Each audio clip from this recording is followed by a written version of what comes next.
Voici mon alliance avec eux, dit l'Éternel.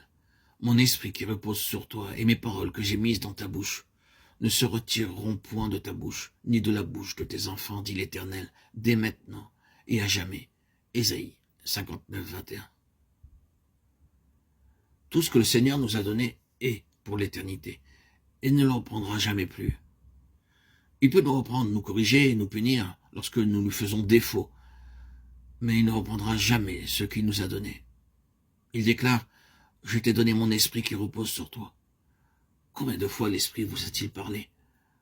Ceux qui sont nés de nouveau deviennent tièdes à cause des attractions et des amitiés mondaines. Cependant, ils entendent constamment une voix dire « Viens ma fille, mon fils, reviens à moi, reviens à moi. » C'est ainsi que l'esprit lutte avec nous. Souvenez-vous, c'est la promesse de Dieu. Mon esprit ne se retirera pas de toi. Ce que vous apprenez pendant une réunion ou dans votre culte personnel devient votre possession éternelle. Lorsqu'il nous sera donné des corps glorifiés, nous aurons aussi une parfaite connaissance. Et lorsque nous verrons notre Seigneur face à face, alors nous connaîtrons comme nous avons été connus. 1 Corinthiens 13, 12. Par cette parfaite connaissance, nous serons capables de comprendre ce qui se passera dans les cieux. Ici, sur cette terre, notre connaissance reste imparfaite. Dans le ciel, nous aurons une parfaite connaissance et nous connaîtrons tout le monde par son nom. Nous connaîtrons chaque endroit du ciel et nous marcherons où nous voudrons. Pas question de demander son chemin. Vous connaîtrez le chemin et votre connaissance sera parfaite. Ce que vous apprenez sur terre par l'épreuve et la souffrance vous prépare pour le ministère céleste. Alors, notre connaissance sera parfaite.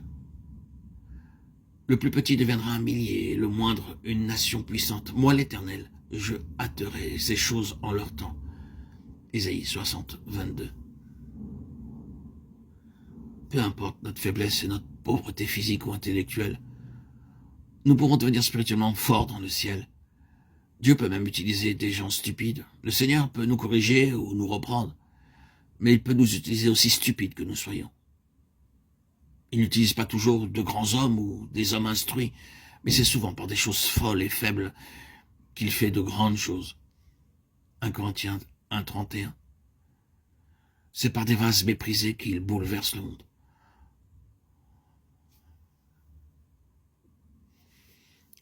En Inde du Nord, nous avions une réunion dans un certain lieu, nous dit frère Baxing, il y a de cela bien des années. Et il y avait dans le voisinage un pensionnat pour jeunes filles, et celles-ci vinrent aux réunions. Je dis à la directrice que les petites filles ne pourraient pas rester assises trop longtemps, car les réunions duraient 5 ou 6 heures. Alors les fillettes furent envoyées dehors. Après la réunion, la responsable me dit « Accordez-moi quelques minutes. Je suis la directrice de cet établissement. Je faisais le tour de l'école pour voir si tout allait bien quand à ma grande surprise, je vis tous les enfants de 13 à 14 ans à genoux, priant avec larmes tour à tour. Seigneur, pardonne-moi, je suis une grande pécheresse. » Je leur demandais alors pourquoi elles pleuraient et elles répondirent « à cause du péché ». Cette sœur témoigna comment, venant à la réunion, elle disait au Seigneur « Seigneur, je suis directrice diplômée, cependant, je ne suis pas née de nouveau. Ces petites filles sont bien meilleures que moi.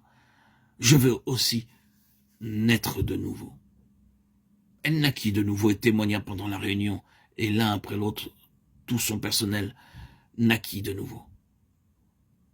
Cela commença par la foi simple de quelques fillettes. C'est la promesse de Dieu. C'est un merveilleux message et témoignage que frère Maxime nous a rapporté ici.